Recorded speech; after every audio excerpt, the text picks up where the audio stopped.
Pero eto, dumako tayo kay VP Sara Duterte, mga bossing. VP!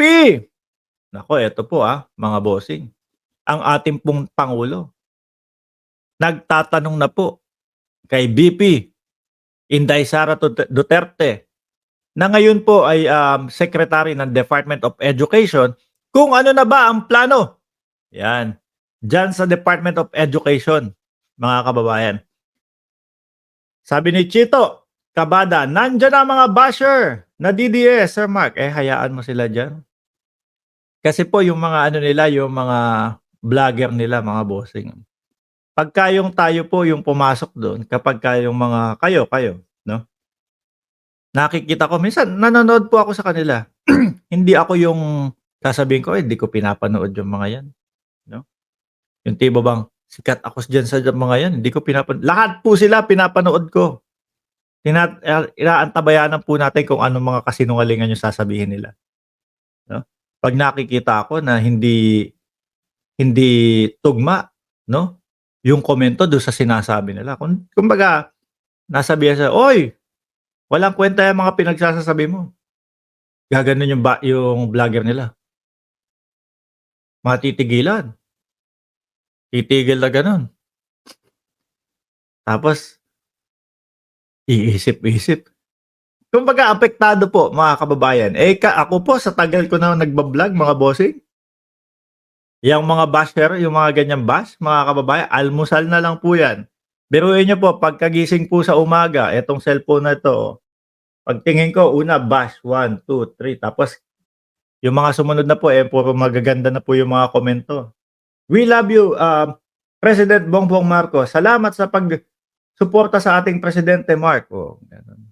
Inaalmusal na po namin 'yan, pati po death threat, naku, inaalmusal na po namin 'yan, 'no? Kalimitan po, kadalasan po, mga kababayan, mga DDS, ang hilig mag-death threat. "Pare, umuwi ka na ng Pilipinas, at ako ang sasalubong sa'yo. Tignan lang natin." Wala, gagawin ko, scroll. Akala mo naman, makakalapit sa akin kapagka umuwi ako ng Pilipinas? Ano? Akala mo naman, kapagka nasalubong ako makakalapit, baka po, um, yung lalapit pa lang magtatanong pa lang sila sa akin, ginanon na sila nung kasama ko, "Oh, diyan ka lang." Ano? Hindi naman po tayo aanga-anga, mga kababayan, na uuwi tayo ng Pilipinas at mag-isa lang. Maglilibot tayo sa Pilipinas, mag-isa lang maglalakad. Lagi po tayong may mga kasama, mga bossing, 'no? Yung mga kasama po natin, mga kababayan, hindi naman siyam ang bengbeng nun, 19 ang bengbeng nun kagaya ni Kibuloy, mga kababayan. Siyempre, afford naman natin kahit papaano na kumuha ng mga kasama, 'di pa ba? Sabi yabang. Gagalit si Jose na naman. "Jose, anak ng tinapa, araw-araw na ginawa ng Diyos. Galit ka sa'kin." Yabang mo. Sabi ko sa'yo, lagi kang maglalagay ng amlodipine diyan sa gilid mo. Kung 2, 3, 4, 5 amlodipine, mga kababayan. Oh, ngal-ngalin mo, saksak mo sa bibig mo lahat. Para yung presyon mo, 10 araw o 15 araw, 'no? Oh, tingnan mo, iba naman yung bangag, wala ka namang bayag. Kung matapang mo, try mo mag-isa, walang bayag. Bakit nandito ako sa mundo ng politika, mga kababayan. Ano po, nandito ako sa mundo ng politika. So, expect the unexpected, mga bossing, 'no? Um, Alam niyo naman po, yang kagaya nung sila, yung iba po diyan, patalikod bumira, mga kababayan. Bakit ako magpapaisa kung meron akong pambayad, ano? Kung meron tayong mga pambayad doon sa mga kasama natin, mga bossing, bakit ako magpapaisa? Bakit ako, magtitiwala sa nakapaligid sa'kin? Sabi ko nga sa inyo, mga kababayan, 'no, um, malaki ang tiwala natin sa mamamayang Pilipino, pero kapag po yung mga nasa side ng mga DDS, ay naku, Di bale na, sabihin niyo ng walang bayag, miski naman yan si Banat Bay, o dati niyang security si yung malaki katawan, yung malaki katawan, 'no? Si ano pangalan nun, na naging vlogger na din, siyempre madaming palipad, security niya dati yun, eh. 'Di po ba? Tayo kahit papaano, bukod po sa hindi tayo kilala diyan, kahit papaano kailangan mag-ingat din po tayo, mga bossing. Baka ma-persi tayo, mga kababayan. Iba Education yung Secretary Sara Duterte iba ang yung konkretong iba yung nag-iingat, 'di ba, mga bossing? Mainit na ba ulo niyo, mga DDS diyan? Sagot!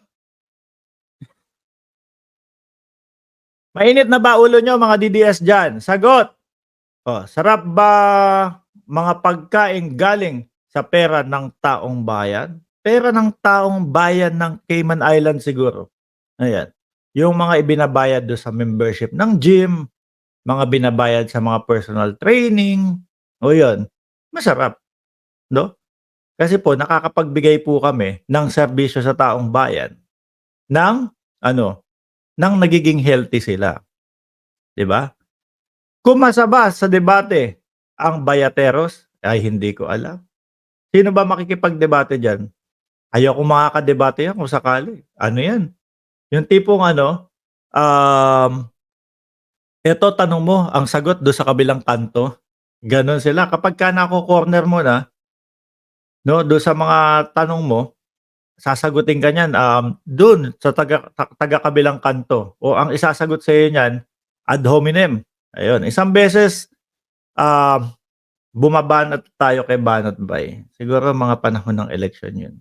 Ang argumento natin, tungkol sa politika, ang argumento natin, yung paninira nila kay Marcos. Binalikan ako, aba, ibang klase, mga boss. Puro ad hominem, 'no? Iniintay ko nga lang na sabihin, "Ang pangit mo, Mark Ramos." Buti hindi sinabi, mga kababayan. Baka po yung mga nakakapanood sa kanya, pati na po yung mga DDS na nandito, "Sandali, fake news yun, yung sinasabi ni Banat Bay." Ang lakas naman ng loob nitong magsabi ng pangit si Mark Ramos. Anyway, eto po, mga bossing, nagtatanong na ang ating presidente, "VP Sara, ano nga ba ang iyong plano, 'no, para dito po sa darating na pasukan, susunod na school year?" Babasahin ko lang po ito, mga kababayan. "Morning, sir," sabi. "Not today for me. Family day. Will start Wednesday." Okay? So, pwede akong umalis ng bahay ng medyo late. Tuloy tayo dito. "VP Sara, ano na nga po daw bang plano?" Eto. hiningi na ni Pangulong Ferdinand Marcos Jr. kay Vice President at Education Secretary Sara Duterte ang konkretong plano. Sabi ni Tina B. Sagot niyan, "No comment, Jupran." No comment, Jupran. Para sa pagbabalik ng old school calendar. Ayon sa Pangulo, kinakailangan na aniyang maibalik ito alang-alang sa mga batang mag-aaral. Ayan. Nais ni PBBM na maibalik na ang old school calendar sa susunod na taon upang maiwasan na ang pagkakansela ng face-to-face classes dahil sa matinding init ng panahon dahil sa El Nino phenomenon. Grabe po ngayon ang init dyan sa Pilipinas, mga kababayan. Sobra ang init po dyan. Talagang ayoko ma-fake news, no? Pero kasi yung mga naririnig ko, 40 to 43 degrees Celsius. Sabi ko, sobrang init naman nun. Mahapdi na sa balat yun, Totoo po ba, mga kababayan, na umaabot na ng 40 degrees Celsius yung init sa sa Pilipinas? And sana din maitanong, no, sa ating Vice Presidente, ano po yung mga susunod na hakbang para po mapataas ang antas ng edukasyon. Alam naman po natin, mga kababayan, no, na ano ba tawag dito? Alam naman po natin, mga kababayan, na umamin si VP Sara Duterte na kulang nga daw, no, yung kanyang eksperyensya, mga kababayan, bilang Department of Education Secretary. Kaya po yung ibang mga kasamahan natin, no, mga ibang mga kaibigan natin, meron silang inilulunsad na resign VP Sara. Umabot na nga ng 50 degrees kanina, grabe. Lagi po kayong iinom ng tubig diyan, 'no? Lagi niyo pong i-hydrate ang inyong sarili diyan para maiwasan yung heat stroke, ayan. Ilan ba binabayad ni Mrs. Sir President Bongbong Marcos sa'yo, Mark Ramos, kada mention mo sa kanya? Um, Di ko alam, pero kung ikaw, siguro kaya kitang bayaran, kaya kitang sabihin, "Oy Gerald, halika dito. Halika dito, eto bayad ko sa'yo. Oh, tumira ka dito, doon sa gilid ng aso, sabayan mo kumain para hindi naman yung aso namin, nalulungkot kapag kumakain mag-isa." 'Di po ba? Oh, mahirap po ayoko na lang magsalita ng number dito, 'no? Etong siguro yung nagiging, revenue nitong YouTube, sabihin mo ng 3 beses nito yung kinikita ko dito kahit papaano. Sasabihin na naman yung mga yan, "Mayabang ka." Ma Mga nagtatanong tapos sasabihin 'pag nagsalita tayo ng, numero, "Mayabang ka." Ganyan yang mga yan, mga bossing.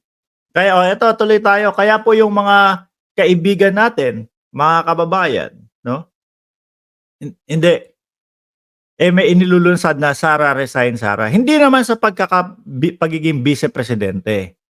Ito naman pong 'wag kayong iiyak mga DDS, hindi naman sa pagiging bisepresidente, okey? Hindi naman kami kagaya ninyo, 'no? Dito lang sa Department of Education lang yung kanilang isinusulong o yung isinusulong diyan. Kung nasa Pilipinas nga po ako, sasama ako diyan, Sabi ni Bagong Lipunan, nakakasawa na ang komento nila na bayad daw tayo. Ewan ko diyan sa mga iyan. Eto, bigyan natin sila ng konting kumbaga pahapyaw, 'no? Doon sa ating at magkuwenta kayo mga DDS, ihanda niyo ang calculator ninyo para hindi naman tayo matagalan. Calculator ihanda ninyo, Yung dollar dito times 70 yan, okey? Times 70. O i-Google niyo. Si Jocelyn na-boring sa'tin, pero kanina pa nanonood. Jocelyn, ihanda mo ang calculator mo, 'no? 70. I-Google niyo, Cayman Islands.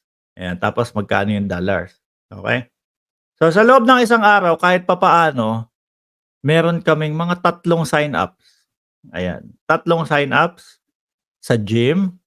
So, tita magkano yung pakitanong kay Jordan magkano yung regular price natin ng gym membership, $600. Oh, kapagka 1 year ang sign-up, 600 times 70, so mga 42,000 per head, mga bossing. So, times 3, ilan na? 120, 126. Wala pa akong calculator niyan mga DDS, gumamit kayong calculator para makasabay kayo. Multiply mo ng 30 days. 'Yun, kasi yan yung regular namin, yan yung pinakamababa. Minsan merong isang Sabado, umaabot ng 17 sign-ups yan. Okey? So, membership pa lang yan, mga boss. Membership pa lang. Pasensya na po kung yung iba nayayabangan, dahil kailangan pong sagutin natin itong mga bayad-bayad nito nila, Membership pa lang yan. Meron pang mga personal training. Merong mga personal training, yung 30 session is 2,400. Ayan, 2,400 something. So, siguro sabihin mo ng 6 digit na lang, okey na 'yun. Ano po? Pero anyway, kahit naman po sagutin natin 'yan mga kababayan, 'no, paulit-ulit lang din po 'yan. Kasi bakit? Hindi nila kayang sumabay doon sa ating, talakayan o sa topic. Ano sabi nun? Walang ibang mingge sa katulong kundi si Mang Kanor, sabi ni Ginger. Asan yung kay Angeline? Nasa topic ba si Nino Barsaga dito? Weak naman ng discussion mo. O, ewan, sabi ko nga sa inyo mga kababayan kung ano ang mga isasaksak niya mga yan. Tuloy natin. BP Sara. Ano? Especially with the El Nino being what it is. Every day, you turn on the news, F2F classes are cancelled, F2F classes have been postponed, etc. So talagang kailangan na. So yes, that's part of the plan that we are trying to do to bring it back already to the old schedule. Yeah. I think it will be better for the kids. Ay, siguro naman po hindi no comment ang isasagot ng Inday Sara Duterte dyan, ano, ng ating Vice Presidente. Madali naman pong sagutin yan. Kumbaga, ibalik doon sa nakaugalian na, no, na panahon at araw ng pasukan, mga kababayan, na Marso, bakasyon na, tapos June ang balik. Ako, pabor po ako dyan. Sobrang init po, mga kababayan. Bago kami umalis ng Pilipinas, umpisa na po naming nararamdaman yun. Umpisa na po naming nararamdaman yun, mga kababayan. May sinasabi dito si Angela Hero. Money! Yung president nyo, si Fiona, di ba 50K per group? Magkano napunta sa'yo? Baka wala. Anyway, mga boss chief amo, sir, 1,827 viewers. Paabutin natin ng ilan ba? Paabutin natin, mga kababayan, ng 1,500 yung likes natin dyan, mga bossing. Ano, para mas i-share ni YouTube itong ano natin. Oy, breaking news. May breaking news si ano, no? Confidential informant. Ayan. 22,000 views na lang si ano. Bumababa na din po si Maharlika, mga kababayan, no? O, paabutin po natin ng ilan? 1,500 likes. Yung mga likes dyan, mga bossing. Anyway, magpapaalam na po ako. 1,700, 1,200 likes na din po pala. Magpapaalam na po ako, mga boss chief amo, sir. Doon sa mga ngayon pa lang po nakakita nitong live na ito, huwag niyo pong kalimutan na i-subscribe. Sabi ni Jake Sain, I love you, Mark. I love you too. Mahal ko kayong lahat, mga bossing. Patuloy lang po tayo na sumuporta sa ating gobyerno dahil alam naman po natin 100% ng ating presidente kasama po, no, ng gobyerno ng Pilipinas para po sa pag-unlad ng bayan ang kanilang hangarin. Muli po, magpapaalam na ako. Ingat po tayong lahat. God bless, and paki-like and paki-subscribe and paki-share na din po ang live stream natin.